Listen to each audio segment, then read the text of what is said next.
Bem-vindos ao Grupo Marcos, eu sou Carlos Luiz, estamos no programa Nova Geração 132, continuando o nosso estudo sobre o Livro dos Espíritos. Hoje a gente vai concluir com a questão 16, o item 4, da primeira parte do primeiro capítulo, intitulado Deus. Então, assim, o primeiro item do capítulo 1 foi Deus e o Infinito, trabalhamos. O item 2 foi Provas da Existência de Deus, trabalhamos já. O item 3 foi os atributos da divindade, também trabalhamos. E o item 4, que encerra o capítulo 1, é Panteísmo. Nós trabalhamos, são 3 questões sobre panteísmo, 14, 15 e 16. Nós já trabalhamos a 14 e a 15 e agora vamos trabalhar a 16 para concluir, E a gente vai ver uma questão interessante, que é a seguinte, Por que Kardec deu tanta atenção a esse tópico, 3 perguntas, centradas no tema panteísmo, O que é o panteísmo? Essa ideia de que depois que Deus é o conjunto de tudo, e depois que nós morremos, nós voltamos para Deus no sentido de que a gente se dissolve, A gente vai fazer parte não consciente de Deus. Já mostramos que não faz sentido, vamos trabalhar isso aqui mais um aspecto e vamos pegar a ajuda aqui do Emmanuel e, antes dele, do Leon Denis, para a gente poder concluir esse tópico. Vamos lá. Então, Kardec pergunta, os que professam essa doutrina é o panteísmo, porque ele fala, doutrina panteísta na pergunta 15, pretendem, no panteísmo, encontrar a demonstração de alguns dos atributos de Deus. Aí Kardec vai dar exemplo. Sendo os mundos infinitos, Deus é por isso mesmo infinito. O vácuo ou o nada não existindo, em parte alguma, Deus está em toda parte. Estando Deus em toda parte, pois tudo é parte integrante de Deus, dá a todos os fenômenos da natureza uma razão de ser inteligente. O que pode opor-se a esse raciocínio? Então, Kardec está esmiuçando, É como se nesse momento ele tivesse assim, vamos defender o panteísmo, mostrando o que há de, o que pode haver de correto nele, e eu quero a opinião de vocês. Então, assim, se eu falar que Deus é a soma de tudo, poderia fazer sentido por quê? Porque o universo é infinito, Deus é infinito, Deus está em toda parte, então, tudo sendo Deus, Deus está em toda parte, Deus é a inteligência que rege tudo, então, Deus é o próprio universo inteligente, seria isso. Depois, a gente já discutiu as outras questões, os espíritos agora respondem de uma maneira diferente, Como eu coloquei, a impressão que dá nessas 3 questões, 14, 15 e 16, é que Kardec está dizendo a mesma coisa, de formas diferentes, e os espíritos inteligentemente respondem de forma diferente, como quem diz, vou responder a mesma coisa mostrando 3 ângulos.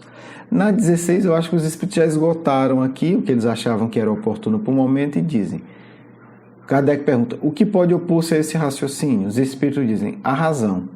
Refleti maduramente e não vos será difícil reconhecer-lhe o absurdo. A resposta só foi essa, pense e você vai ver o absurdo. Obviamente, eles já falaram muitas coisas sobre isso. E aí a gente vai ver o brilhante comentário de Kardec, Como quem diz, então já que vocês estão jogando a bola para mim agora, eu vou refletir e vou explicar aqui para as pessoas. Já que, como quem diz, vocês não têm mais o que acrescentar nesse aspecto, nesse momento, claro.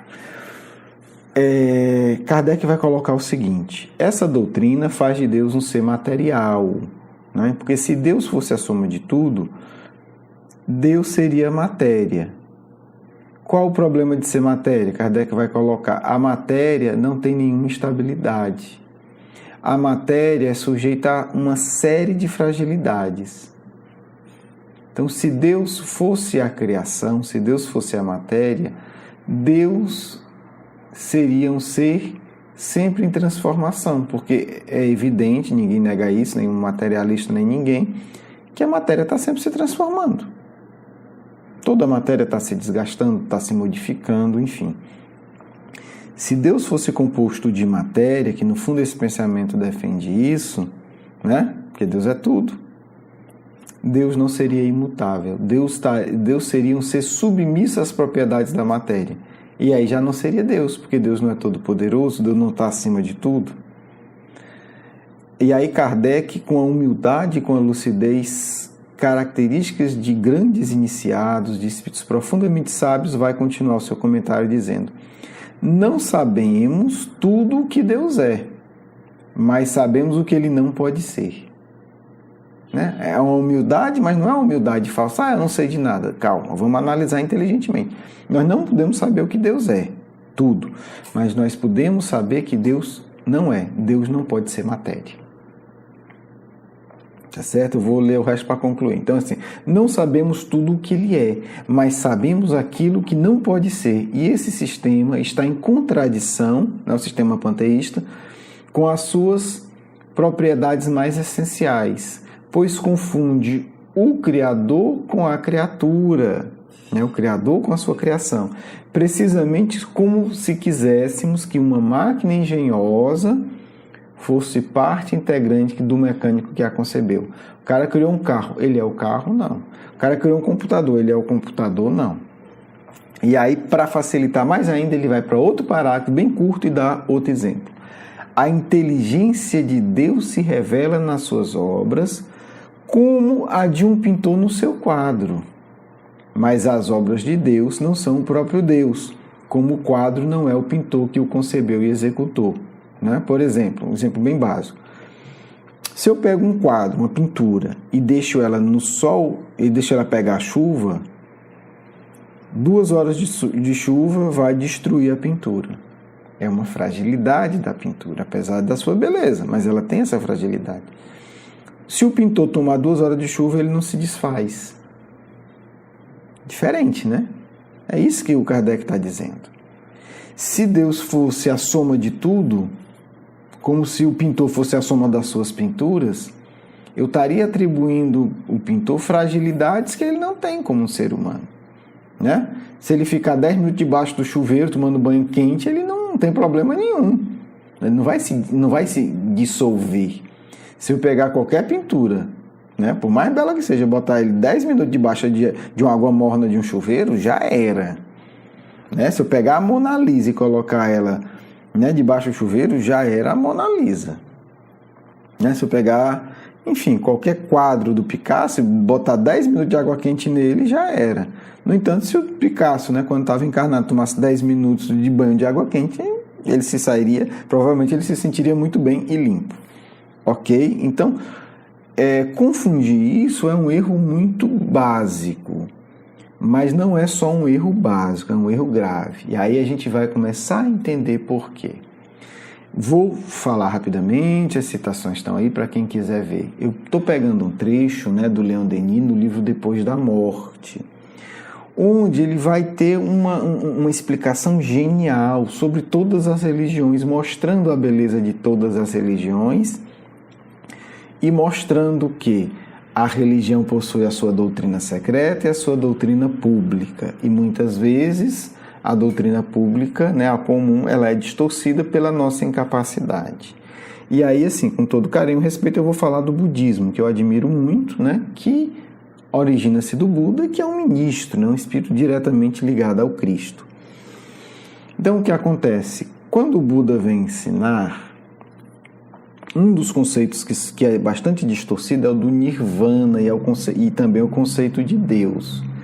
E uma parte do budismo vai adotar a doutrina panteísta, né? Deus, na verdade, é tudo, e você, quando atinge a iluminação, você se desfaz nesse todo. Olha aí que complicado, né? Só que a doutrina secreta do budismo vai dizer que não. E é interessante que Leon Denis genialmente vai pesquisar, vai encontrar e vai citar isso, e eu vou já citar o livro, inclusive. Né? Então, no Depois da Morte, o Leon Denis vai dizer, eu estou no capítulo 1, que se chama A Doutrina Secreta, na parte 1, que se chama A Doutrina Secreta, no capítulo 2, que ele está falando da Índia. Olha o que Leon Denis vai dizer, em conformidade com a doutrina secreta do budismo, o Nirvana não é como ensina a Igreja do Sul e o grão sacerdote do Ceilão. a perda da individualidade, o esvaecimento do ser no nada, mas é a conquista da alma para a perfeição e a libertação definitiva das transmigrações e dos renascimentos no seio das humanidades. Cada qual executa o seu próprio destino. Isso não é o Leon Denis que está dizendo, gente. O Leon Denis foi pegar isso num livro de um autor chamado Alfred Percy Sinet, ou Sinet, se quiser falar em português, que se chama o budismo esotérico, com S, né? Quer dizer, o esoterismo aí no sentido de doutrina secreta, de não revelado para todos. Então, o budismo esotérico, o budismo da doutrina secreta, ele preserva uma compreensão clara. Algumas partes do budismo não, né? Confundiu o conceito do nirvana. Por que que isso é grave? Agora a gente vai entender por que Kardec fez tanta questão em esclarecer isso e por que Leon Denis, continuador de Kardec, foi mostrar que a verdadeira doutrina do budismo não adota essa ideia, né, do panteísmo e da dissolução da individualidade. Emmanuel, no livro A Caminho da Luz, vai comentar no item O Nirvana. Ele vai dizer o seguinte: para fundamentar nossa opinião sobre a estagnação do espírito chinês, ele está escrevendo isso em 40 e pouco, e ele também nesse livro coloca que há muitas esperanças que os chineses vão sair da estagnação, tudo indica que estão saindo, né? Emmanuel tece vários elogios à civilização chinesa, para que não fique mal interpretado aqui, mas ele fala que até aquele período havia uma estagnação na China, mas que eles tinham esperanças que iriam começar a mudar. Tudo indica que está mudando sim, tá certo? Porque ele fala, inclusive, que a China, né, representa o povo pacífico que vai herdar a terra e que, no futuro, grandes missionários irão ensinar o verdadeiro evangelho do Cristo para esse povo que sabe ser pacífico, tá certo? Então, não, de maneira nenhuma, Emmanuel deprecia a China, pelo contrário. Mas houve esse problema. E ele vai dizer que esse problema, quer dizer, houve uma estagnação de muitos e muitos séculos na China por causa da distorção desse conceito de Deus. Olha como isso é grave. Eu vou ler só um trecho, tá aí, né, para vocês lerem todo. A ideia da necessidade de aperfeiçoamento espiritual é latente em todos os corações, mas o desvio inerente à compreensão do nirvana é aí, como em numerosas correntes do budismo, um obstáculo ao progresso geral. Ele vai dar o conceito de nirvana muito parecido com o que o Leon Denis cita lá do budismo esotérico, tá certo, gente? Eu não vou ler. Eu apenas vou destacar para vocês o seguinte: como Kardec sabe como é grave um conceito distorcido de Deus, quer dizer, uma civilização com centenas de milhões de espíritos ficou estagnada ao longo de mais de 1000 anos, de muitos e muitos séculos, muito mais de um milênio, talvez 2, porque passaram a compreender Deus misturado com o conceito do nirvana, e o nirvana entendido como inatividade. Eu vou me dissolver no ser e me acabo. Quer dizer, essa ideia, aparentemente sem consequências, congelou, né, numericamente falando, a maior civilização do planeta Terra. Olha a gravidade disso.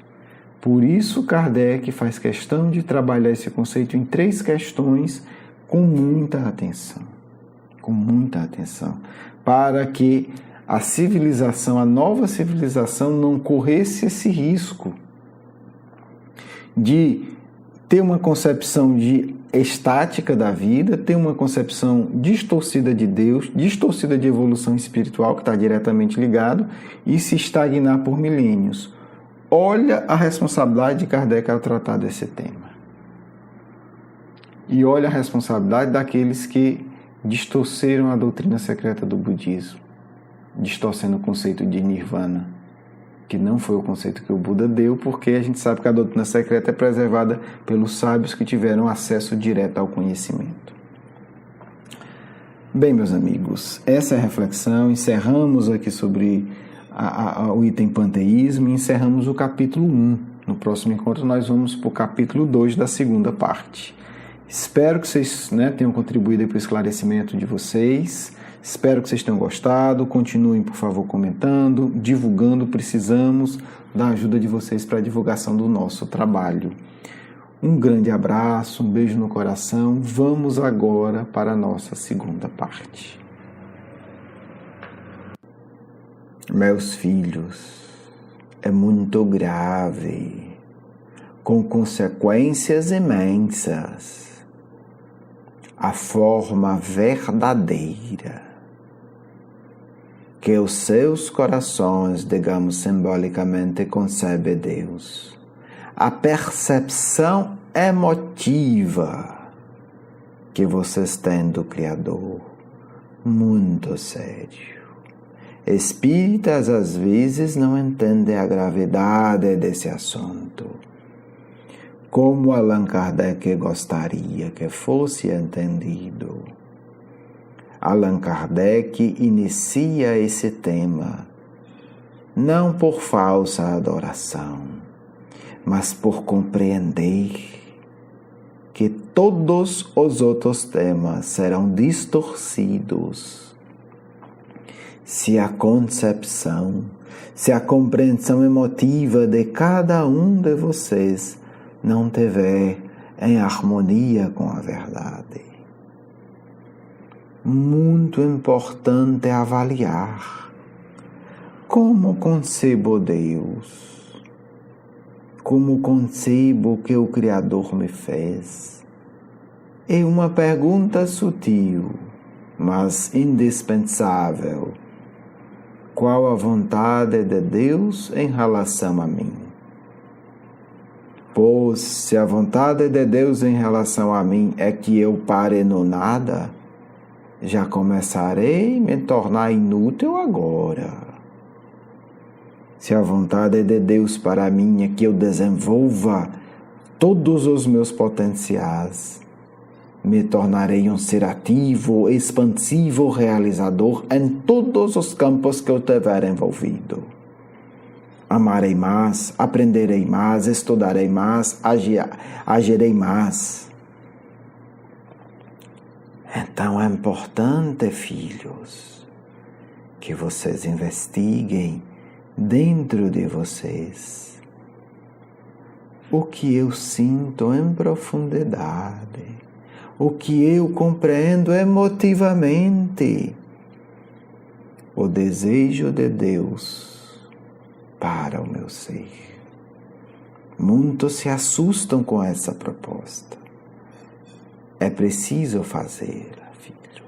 É preciso que eu faça a cada um de vocês. Qual a proposta de Deus para mim? E não me venham com respostas superficiais. Não é hora de tolice. A Terra exige respostas graves e sérias. Não apenas me diga, Deus quer para mim isso, Deus quer para mim o bom. Não é isso. Qual será o projeto de Deus para mim hoje? Qual será o projeto de Deus para mim daqui a 100 anos? Mais ativo, mais nobre, mais ético, mais íntegro. Ser humano vive querendo apenas fugir deste propósito. Mas digo a vocês, Deus nunca desistirá dos propósitos dele para você. Começa agora, filho. Começa hoje a se perguntar em prece. Pai, eu quero verdadeiramente entender o teu propósito para mim. Isto é fundamental. Cultivar isso constantemente. Qual o propósito do meu Pai para mim? O que Deus deseja de mim? O que Deus deseja de mim? Isso é um início de iluminação, filhos, maravilhoso. Quero contar para vocês uma pequena história. Estava eu de frente para um lago, como espírito encarnado na terra, duvidoso do que fazer de minha vida. Cumpriria ou não minha missão na terra? Tinha muitas posses. No meu caso, me apegava a elas dizendo: são muito importantes para auxiliar na necessidade do meu próximo, fazer a caridade. Mas existia um apego profundo em meu coração. E um dia acordei angustiado, andei por minha vasta propriedade e resolvi afastar-me um pouco e contemplar um lago. O sol estava ainda nascendo, ainda estava escuro, esperei e acompanhei o sol nascendo. E me perguntei com muita coragem: qual a vontade de Deus para mim? E eu senti que a vontade de Deus para mim resumia-se naquele instante uma palavra, filhos: sabedoria. E desse dia em diante, coloquei como única prioridade de minha vida sabedoria, porque as riquezas poderiam ser úteis, mas a sabedoria me tornaria um servo de Deus para toda a eternidade.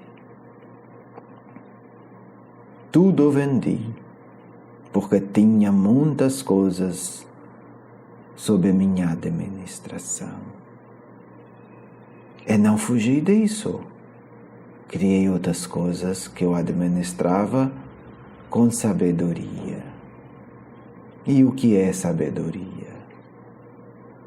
Para mim, sabedoria é nunca esquecer que o recurso mais valioso é Deus no coração. E que todo o resto deve ser administrado a partir de Deus no coração.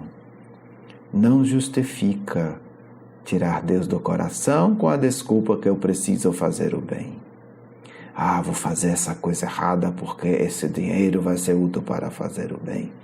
Isso é tirar Deus do coração. E eu passei a entender que, independente de um denário ou uma fortuna imensa, eu só posso ser útil a Deus, não aos homens tolos, a Deus, servindo os meus irmãos e irmãs, com Deus no coração.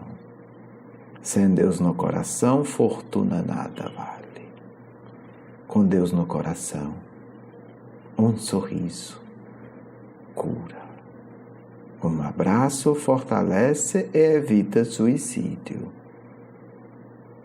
E a vida se torna verdadeira e inabalável alegria, porque encontrei Deus.